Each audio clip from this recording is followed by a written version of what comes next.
कोई मांग रहे हैं,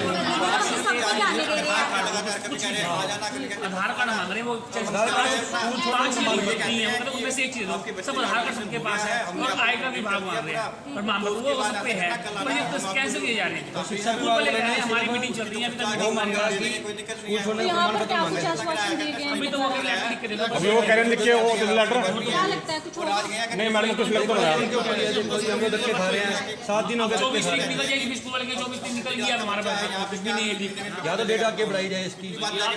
मैसेज आया नहीं हमारे पास कि आपके बच्चे का हो चुका है, आप जाइए स्कूल से बात करिए, स्कूल वाले कुछ बात नहीं कर रहे, बच्चे घर पे बैठे बच्चा घर बैठे मैडम सारे बैठे नहीं पेपर ही कैंसिल कर दिया मैम, पेपर सही कोई सही नहीं ले रहा, कोई भी स्कूल उसमें भी नहीं दे रहे, वाले को तो बाकी सारे जा रहे हैं।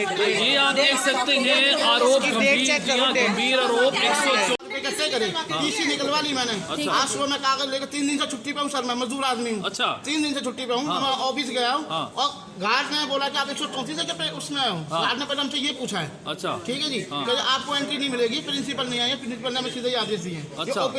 ओपीएस विद्या मंदिर में हमारी बेटी का 60 में से 51 नंबर आए मेरी बेटी के। आज 11 बजे हाँ जी, आज 11 बजे बुलाया था, सारे डॉक्यूमेंट्स पूरे करके लाओ। हमने पूरे धक्के काट के कचहरी से वहाँ के छुट्टी करके सारे डॉक्यूमेंट पूरे कर लिए। मैंने रिक्वेस्ट करी, चलो कोई बात नहीं, प्रिंसिपल सर नहीं आई है, हम अपने डॉक्यूमेंट तो चेक कराने अंदर। उन्होंने कहा कि कोई एंट्री नहीं है।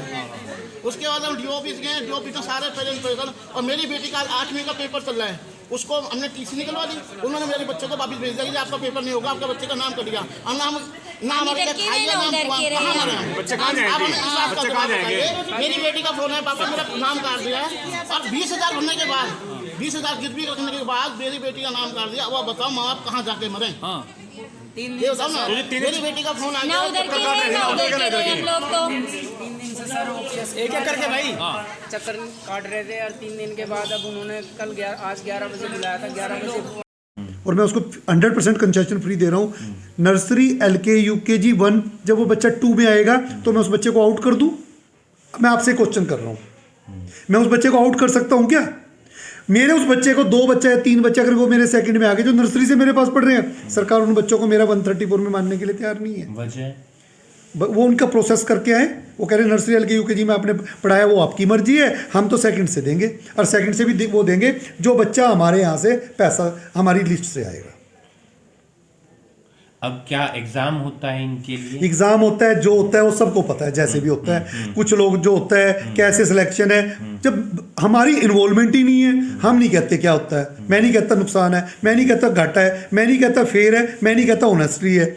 जिस कमेटी में CBSE के इतने भारी स्कूल है जिनमें मैक्सिमम बच्चा अलॉट हो रहा है, उनके रिप्रेजेंटेटिव उनको लिए ही नहीं जा रहा है उस प्रोसेस के अंदर। कोई मिनट्स में साइन दिखा दो, कोई हमारी कमेटी दिखा दो, कुछ भी नहीं। अब एक आखिरी सवाल, जैसे किसी बच्चे ने 2री से 6ठी तक आपके पास पढ़ता है, वो 7वीं में किसी और स्कूल में वो जाना चाहता है, तो उसका क्या प्रोसीजर है? ये ऑनलाइन है, ऑनलाइन करके आओ, टेस्ट करो। अच्छा, सरकार कह रही जब बच्चा एडमिशन ले रहा है 1st में, 6th में, 9th में, 11th में एडमिशन फीस चार्ज कर सकते हैं, और हम ले ही नहीं रहे किसी से भी। हम जो बच्चा फर्स्ट टाइम एडमिशन लेता है उससे एडमिशन फीस चार्ज कर रहे हैं।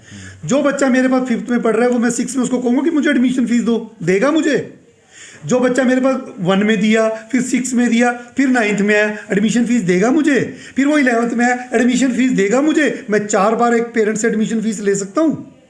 कौन कौन सी फीस आप लेते हैं? जो भी फंड्स बने हुए हैं, जो गवर्नमेंट की इंस्ट्रक्शन है उसके हिसाब से चल रहा है। क्या फंड रहते हैं? अमेलगमेटेड फंड, उसमें तो एग्जाम फीस है, कन्वेंस फीस है, सब वो एक अलग इश्यूज है। 134 का तो जो हम लोग फॉलो करने के लिए तैयार है, लेकिन हम चाह रहे हैं कि जो RT के रूल के मुताबिक जो भी गवर्नमेंट के नॉर्म्स है, मेरा कोई नॉर्म्स नहीं है, वो हमें फीस पे करें और उसको प्रॉपर। बच्चा जो एंटर नहीं है उसको भी एंट्री कराए।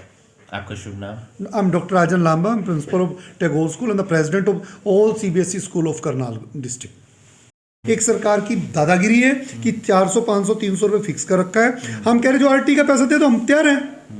आप 20 नहीं, हमें 30% दो, 40 दो, मैं 40% पढ़ाने के लिए करनाल के स्कूल तैयार है। लेकिन जो RTE के रूल के हिसाब से 134 का पैसा मिलना चाहिए वो दीजिए। क्या होता है RTE जो भी का है, रूल? जो भी सरकारी में, मैं नहीं कह रहा हूँ क्या होता है, सरकार के जो रूल्स है उसको फॉलो करें। मेरे सभी स्कूल तैयार हैं। उसके अलावा 9 to 12 का कोई पैसा नहीं देते। कह रहे बच्चों से जो सरकारी स्कूल की फीस है वो चार्ज कीजिए, वो फीस है 25 रुपये।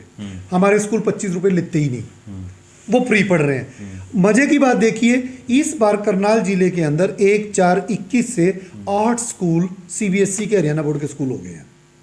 जो हरियाणा गवर्नमेंट के सीनियर सेकेंडरी स्कूल है करनाल जिले में, 8 स्कूल CBSE के हो गए हैं। वो बच्चों से 1000 रुपये महीना फीस ले रहे हैं और हमें कह रहे हैं 25 रुपये महीना फीस लो। वो 134 के तहत नहीं, वो जनरल स्कूल की फीस है उनकी। हमें जब हिदायत है कि जो सरकारी स्कूल की फीस है वो 9वीं से 12वीं की फीस लेनी है, तो हमें वो 1000 रुपये लेने की परमिशन ही नहीं है।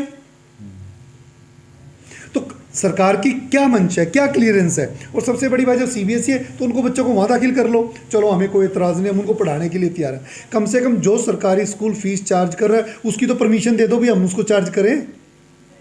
ऊपर से दूसरा इशू 8वीं क्लास के बोर्ड का, CBSE को लिख के देते हैं हम लोग कि हम लोग CBSE से अब परमिशन हो गई है, CBSE से एफिलिएशन हो गई है और हम किसी दूसरे बोर्ड का पेपर नहीं दिलवाएंगे। हरियाणा गवर्नमेंट को की हरियाणा बोर्ड की दादागिरी हो रही कि हमने तो बोर्ड के पेपर ही कराने हैं। हमारे CBSE स्कूल के 8वीं क्लास के पेपर बोर्ड को लेने हैं, दादागिरी चल रही है उनकी।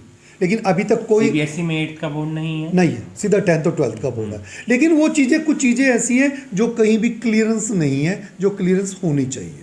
आपने अब क्या डिसीजन लिया? हमारा डिसीजन है कि जब तक हमारा पूरा पैसा क्लियर नहीं होगा 31/3/21 तक का, 22 अभी आगे आएगा, उसको क्लियर करें। जो बच्चे वो पुरानी लिस्ट के पेंडिंग पड़े हैं 7 साल से, उनको ऐड करें जब तक वो क्लियरेंस नहीं होगा। और जो ब्लॉक लेवल के एग्ज़ाम हुए हैं, इसकी धांधली क्लियर की जाए। ये बच्चे किन के बच्चे हैं?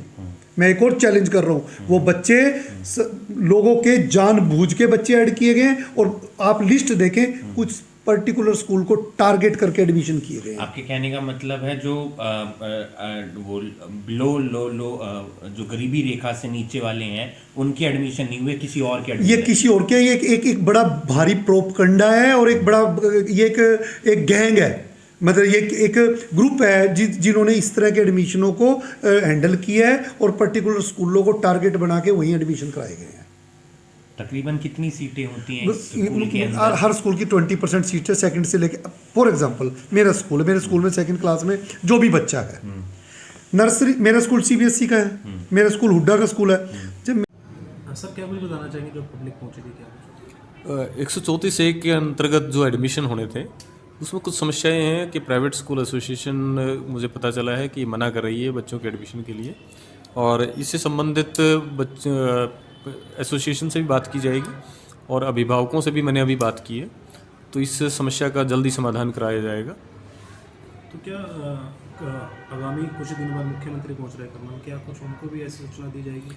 नहीं, मुझे नहीं लगता कि ये इतनी बड़ी समस्या है, तो ये जल्दी आज या कल में निपटा दी जाएगी और बच्चों का एडमिशन सुनिश्चित कर दिया जाएगा। प्राइवेट सेक्टर के जो स्कूल हैं वो भी कल काफ़ी देर उन्होंने प्रेस ब्रीफ भी करी, काफ़ी मांगे रखी गई, क्या कुछ उनकी तरफ? कुछ विद्यालयों की मांग थी कि उनको जो रियम्बर्समेंट पैसा होना था 134A के अंतर्गत, वो नहीं हुआ है। ऐसा नहीं है कि डिपार्टमेंट नहीं कर रहा है, डिपार्टमेंट कर रहा है, लेकिन कुछ स्कूलों की टाइमली इन्फॉर्मेशन न आने की वजह से या पोर्टल पर न भरे जाने की वजह से कुछ दिक्कतें आई हैं और उन दिक्कतों को भी बहुत जल्दी दूर कर लिया जाएगा और निदेशालय को भी इस बारे में अवगत कराते हुए बच्चों के प्रवेश को सुनिश्चित किया जाएगा। भविष्य में ऐसी घटना ना घटी जाए, क्या कुछ प्रशासन विभाग का? ये 134A के अंतर्गत थोड़ा सा टाइम डिले रहा, उसकी वजह से ये समस्याएं आई हैं। अदरवाइज़ तो मार्च अप्रैल में अगर बच्चों का एडमिशन हो जाता है तो इस तरह की कोई समस्या नहीं आएगी।